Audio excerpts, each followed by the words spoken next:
The little treat bag. Here's the neck.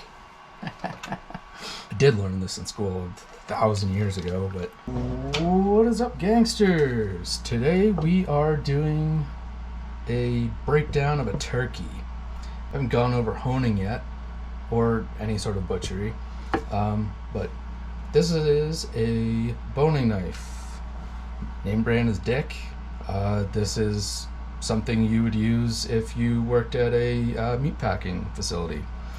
In meatpacking, they use their steels forward like this, and I find this is a really easy technique for learning how to hone a knife. This isn't sharpening, this is honing, which means that you're just reestablishing the edge of the knife. Easiest way to do this is there's two different points on the knife. There's a high point and a low point.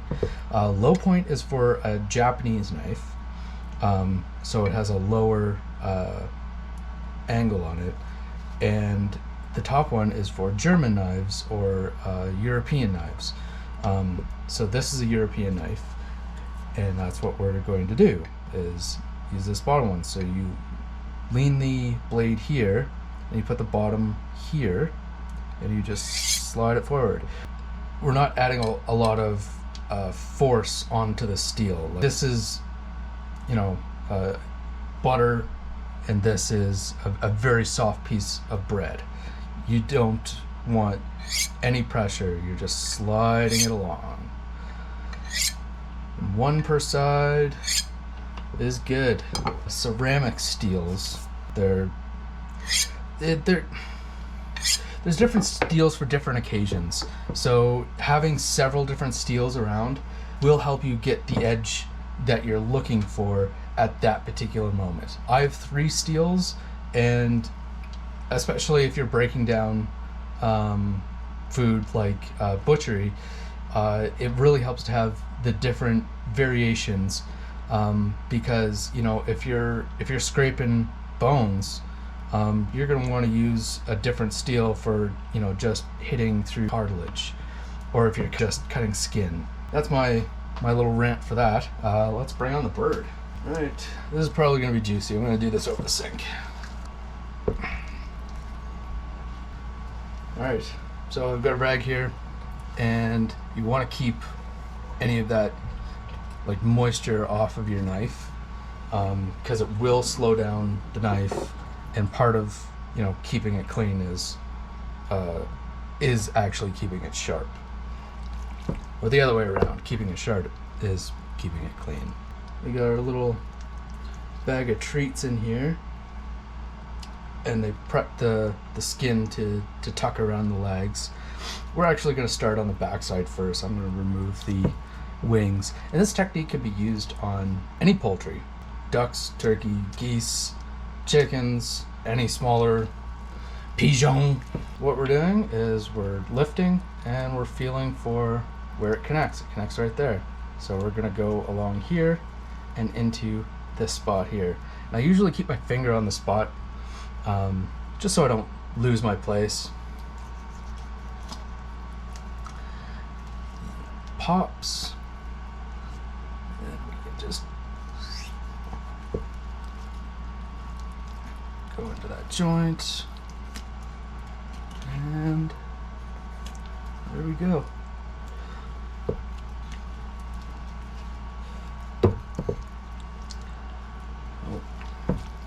I've hit part of the breast. Oops. So I'm not going to break down the wing at all. There's no point for me to do that right now, because I'm just going to set it aside, and it's going to be used for soup.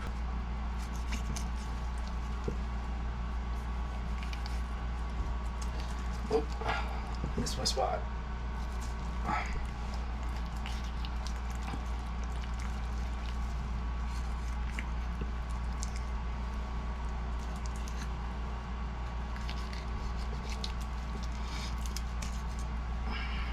I bet this is a utility bird. Jeez, look at all these pin feathers.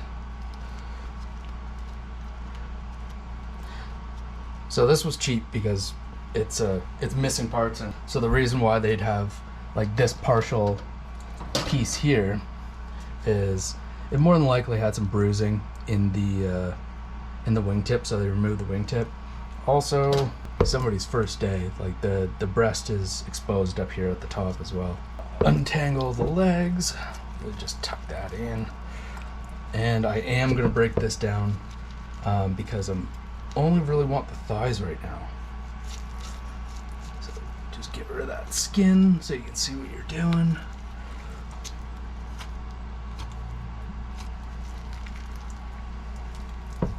And flip onto the side. You're not going to be able to see a lot of this. So onto the side, and I'm just following this cavity. See, it's all the way open. All I did was cut this skin, and this flips all the way away. And then you go over here and you look for where it connects to the hip. I'm actually going to get rid of most of this first.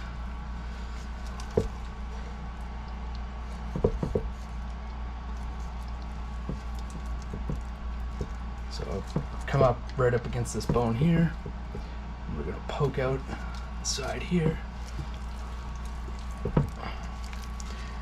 And then you got to pop the socket so it fully comes out open. You see right there, it's popping out of the socket, and then you just clean the rest.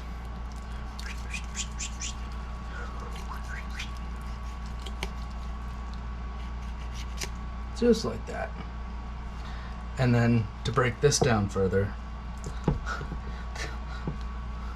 giant birds in my way. Same thing here. You're looking for this joint right here, and you just dig the knife right into it.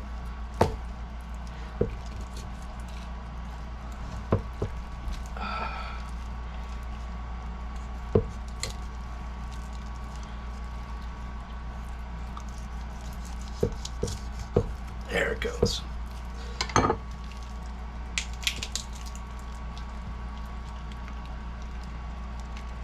Come on.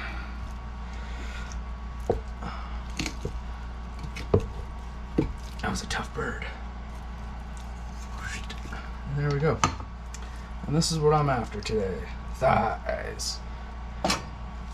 I'm after everything, but I'm going to take the breast skin off right now. No, I'm not. I'm going to start it though.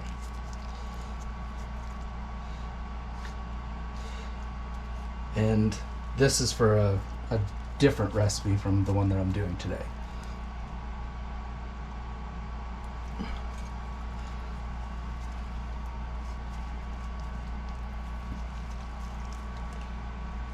So the skin is usually just pullable.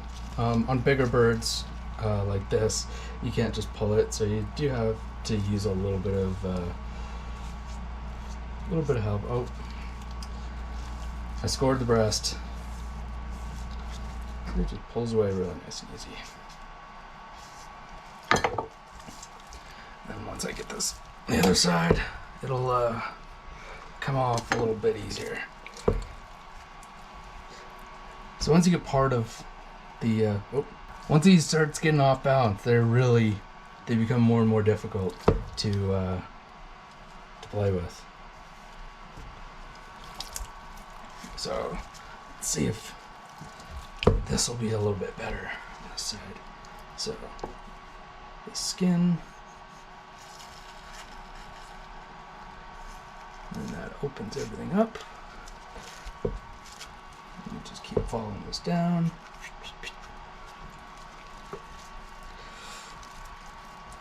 And flip her over.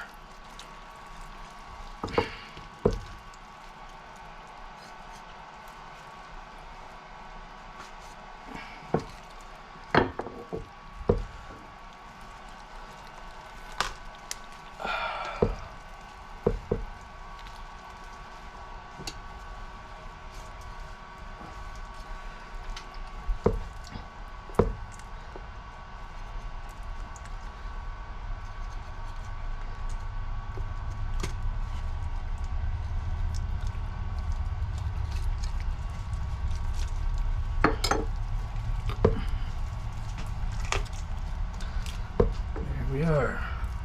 It's open. Yeah, missed a little bit. Oh well.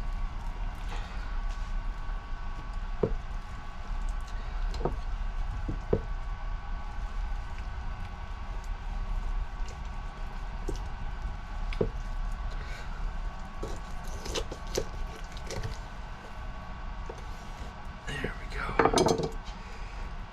There's my thigh. There's my drum.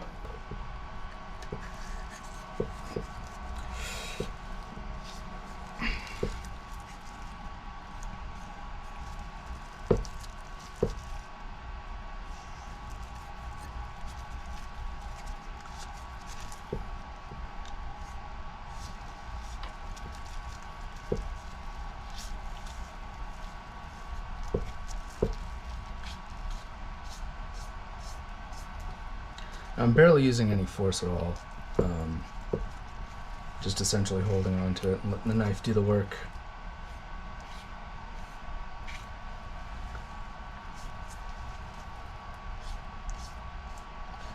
I don't want to puncture the skin.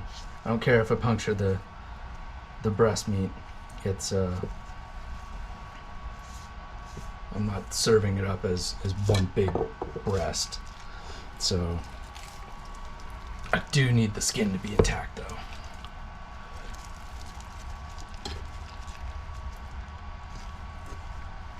And if you can guess what I'm gonna make, by all means, put it in the description. Or in the comments, sorry.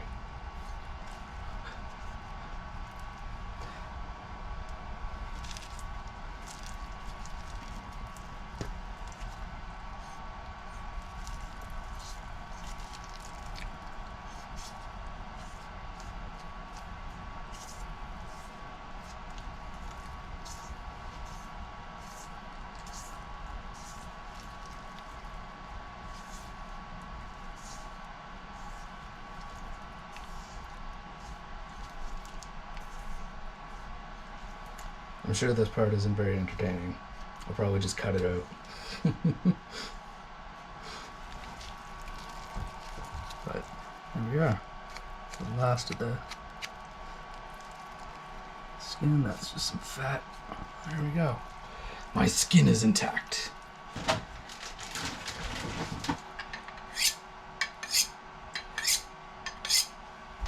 So, onto the breast. So there is a piece of cartilage that goes down the breastplate, and you can see the muscle group where it goes, and it's like the easiest thing to do. Now watch me screw it up.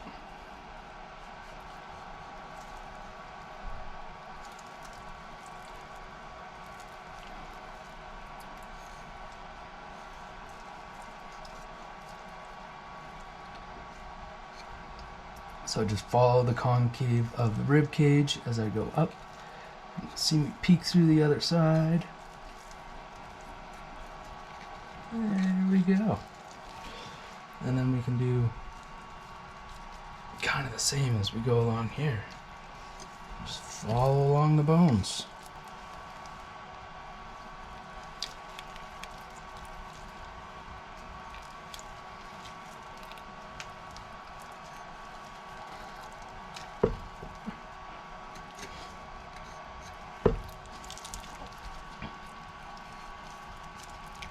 Oh well.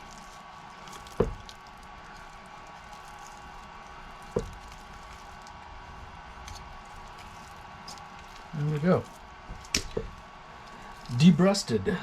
Now that it's off, so there's a little bit left there, a little bit there, a little bit there, a little bit there, and a little bit here. If I were stripping it for whatever other reason that I needed all the meat off, you could just keep hammering away at that. I don't care. I'm making soup with this later, and the presentation of the breast doesn't mean anything for what I'm going to do with it. What we did here is essentially we just went down the inside of the breastbone and then just cut a little bit deeper till you hit the rib cage, and then from back here follow the rib cage up until it poked out, and then just go down here following the rib cage, missed a little bit here, and up and around the wing shoulder. The off-balance carcass is, it's a bit of a hazard. I'm going to do it upright like this just so you can see what I'm doing, but I highly recommend just laying it on its other side. So here we go. Knife is still pretty clean.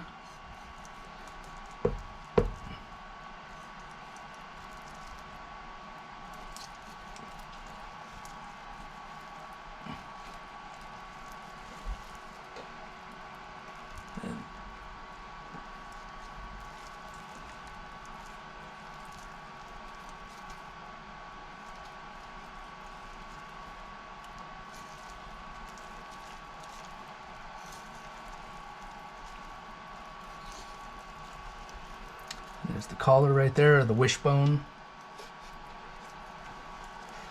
Now that I have that all out, I just follow this muscle group all the way down.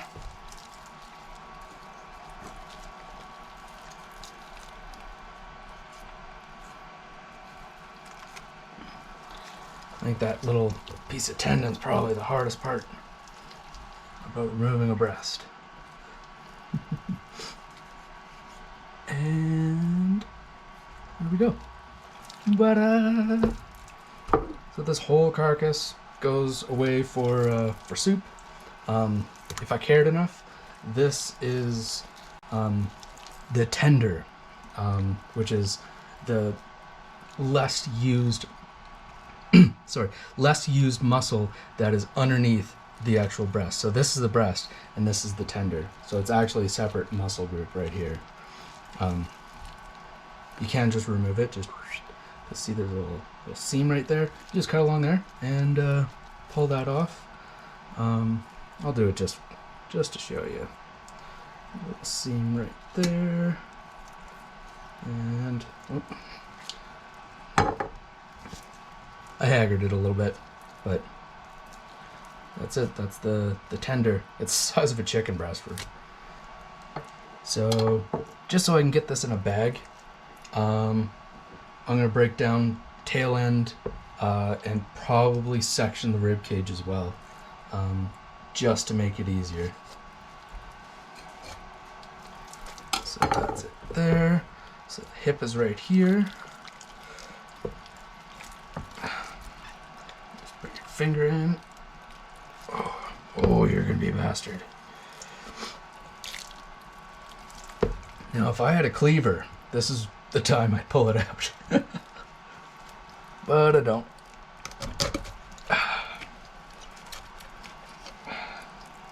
That little bit there.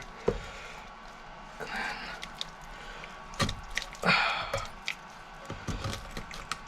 somebody buy me a cleaver. For the amount you use a cleaver, you don't freaking need it. And for those of you that are like, oh, I see you using a cleaver all the time, that's a vegetable cleaver. It's right behind the camera.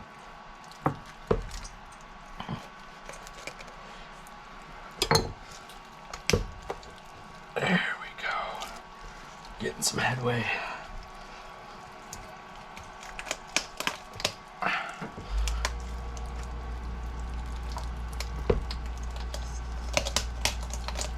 Hooray. So if I was making soup right now, I wouldn't do this at all. Now, for those of you who don't know, these are wonderful.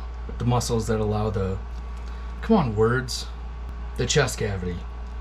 It's not the word I was looking for, but it'll do. You know, that's broken down, it's gonna take up more room up here.